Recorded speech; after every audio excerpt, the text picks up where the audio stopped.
As a follow-up to those 5 fundamentals in the setup position, I'd like to talk a little bit about the balance in the swing. Now obviously, in a dynamic full movement of a golf swing, balance and timing are vital parts of it. But it mustn't be forgotten in the short game, they're just as important. If you don't have balance, you won't have good control of the club, your timing will be affected, your strike and control of the ball will be lessened to a greater extent. So let's talk a little bit about how the balance within your setup position and your pre-swing fundamentals is affected, so that you are totally clear and you can practice effectively and make your game that much more consistent and reliable. Posture and weight distribution are key factors in the balance. There's in-swing balance, but we're not dealing with that here, and there's pre-swing balance. If your posture, as I mentioned earlier, is a little out of sync, that's going to affect the direction that the club travels in. So let me try and illustrate that to you more clearly. If I'm out of position with my posture, I'm either too low here, then the likelihoods are I'm going to pick the club up fairly steeply. It's natural, instinctive to do that. If I had a poor posture by standing this way to the ball, I'm more likely to send the club round this way. So you can see the angles I set up at address influence the direction, path and control of the club. That falls in line with the weight distribution. They're interrelated.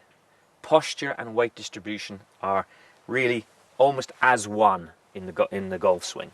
So if I stand to the ball with my weight wrongly, even if my posture is correct, I'm out of position. Again, the club won't travel on the correct paths. It won't come up at the correct angles.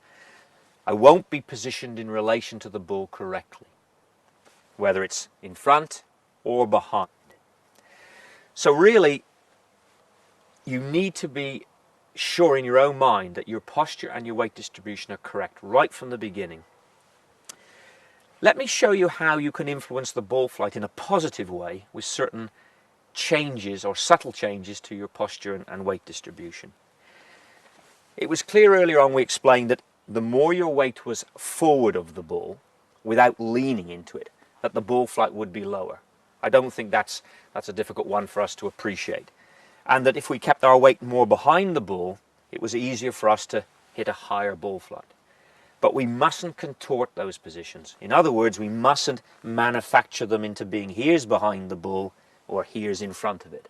We must try just to simply position the ball and our bodies in a harmonious relationship so that the posture and weight distribution remain constant and consistent.